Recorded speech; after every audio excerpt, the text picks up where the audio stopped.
നമസ്കാരം. American military രണ്ടാം ലോക മഹായുദ്ധകാലത്ത് ഉപയോഗിച്ചിരുന്നൊരു ഫസ്റ്റ് എയ്ഡ് കിറ്റാണ് ഈ കാണുന്നത്. പെട്ടെന്നുണ്ടാകുന്ന ബ്ലീഡിങ് നിർത്താൻ വേണ്ടിയിട്ട് ഉപയോഗിക്കുന്ന ബാൻഡേഡും അതിൻ്റെ കൂടെയുള്ളൊരു കെമിക്കലും കൂടെ ചേർന്ന ഒരു ചെറിയ കിറ്റാണ്. 80 വർഷങ്ങൾക്ക് മുമ്പ് അമേരിക്കൻ മിലിറ്ററിയുടെ ബാക്ക് പാക്കിൻ്റെ ഭാഗമായിരുന്ന ഈ ഫസ്റ്റ് എയ്ഡ് കിറ്റ് നമ്മളൊന്ന് ഓപ്പൺ ചെയ്യുകയാണ്. ഇതിൻ്റെ കയ്യിൽ വന്നിട്ട് ഏകദേശം 2 വർഷങ്ങളാവുന്നു. US നിന്ന് തന്നെ വാങ്ങിച്ചാണ്. അന്ന് എനിക്ക് കോസ്റ്റ് വന്ന് $35 മിലിറ്ററിയുടെ പ്രത്യേക നൈഫ് ഉപയോഗിച്ചിട്ട്, അല്ലെങ്കിൽ ടിൻ ഓപ്പണറൊക്കെ ഉള്ള ഒരുതരം പ്രത്യേക നൈഫ് സെറ്റ് ഉണ്ട്. അത് ഉപയോഗിച്ചിട്ടാണ് ഇത് സാധാരണ ഓപ്പൺ ചെയ്യാറുള്ളത്. നമ്മുടെ കയ്യിൽ അതില്ലാത്തതുകൊണ്ട് നമ്മൾ ഈ പ്ലെയർ ഉപയോഗിച്ചിട്ടാണ് ഇത് ഓപ്പൺ ചെയ്യുന്നത്. ഇത് പൂർണ്ണമായിട്ടും ചെമ്പിൽ നിർമ്മിച്ചൊരു പാത്രമാണ്. അത് ഒരു മിലിറ്ററി ടൈപ്പ് പെയിൻ്റൊക്കെ ചെയ്തിട്ട് അതിൻ്റെ ഒരു കളർ വ്യത്യാസം ഉണ്ടെങ്കിൽ ഇത് ചെമ്പാണ് ഇതിൻ്റെ മെറ്റീരിയൽ. ടിന്നോ അല്ലെങ്കിൽ മറ്റ് ബേസ് മെറ്റൽസ് ഒന്നുമല്ല. കാരണം കുറേ ഈട് നിൽക്കാൻ വേണ്ടിയായിരിക്കും അത്തരത്തിൽ ചെമ്പിൽ ഇത് നിർമ്മിച്ചിരിക്കുന്നത്. ഇതിന് ചുറ്റിക്കിടന്ന ലോക്ക് നമ്മൾ പ്ലെയർ ഉപയോഗിച്ച് അഴിച്ചു മാറ്റി ഇതൊന്ന് തുറക്കാൻ ശ്രമിക്കുകയാണ്. നല്ല ടൈറ്റാണ്. അപ്പോൾ ഇതിനെന്തെങ്കിലും ഒരു ചെറിയൊരു എൻട്രൻസോ അല്ലെങ്കിൽ ഏതെങ്കിലും ഒരു സൈഡിൽ ഓപ്പണിങ് എന്തെങ്കിലും കാണുമെന്ന് പ്രതീക്ഷിക്കുന്നു.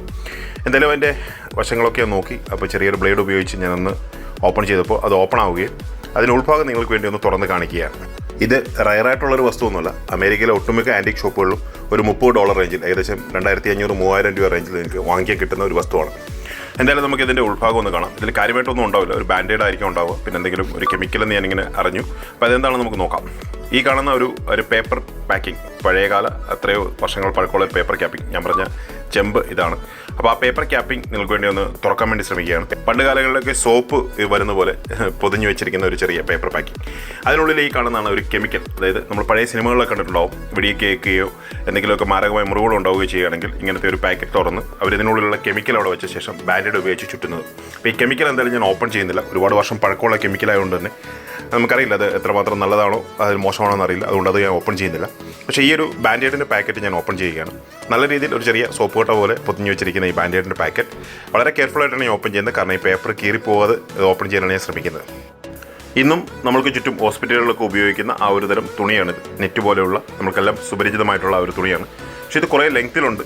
ഇതൊറ്റ തുണിയുടെ നീളത്തിലുള്ള തുണിയാണ്. ഞാനത് മൊത്തമായിട്ട് അഴിക്കുന്നില്ല. എങ്കിലും ഞാൻ മറ്റ് ചില വീഡിയോകൾ കണ്ടതനുസരിച്ച് ഇത് ഒറ്റ തുണിയാണ്. നല്ല നീളത്തിലുള്ള ഒരു തുണിയാണ്. ആവശ്യാനുസരിച്ച് നമ്മൾ പക്ഷേ മുറിച്ച് ഉപയോഗിക്കുകയായിരിക്കാം.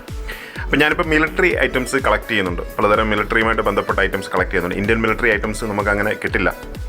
അതുകൊണ്ട് തന്നെ സെക്കൻഡ് വേൾഡ് വാറുമായിട്ടൊക്കെ ബന്ധപ്പെട്ട ഐറ്റംസ് നമുക്ക് കിട്ടണമെങ്കിൽ കൂടുതലും നമ്മൾ നോക്കേണ്ടത് ഫോറിൻ മിലിറ്ററി ഐറ്റംസ് ആണ്. കൂടുതലും അമേരിക്കൻ മിലിറ്ററി ഐറ്റംസ് ഒക്കെ നമുക്ക് ഈസി ആയിട്ട് കിട്ടുന്നുണ്ട്. ഇത്തവണ ഞാൻ തായ്ലൻഡിൽ പോയപ്പോഴും ഇത്തരം സാധനങ്ങൾ ഞാൻ കാണുകയുണ്ടായി. ചില ഐറ്റംസൊക്കെ ഞാൻ വാങ്ങിച്ചിട്ടുണ്ട്.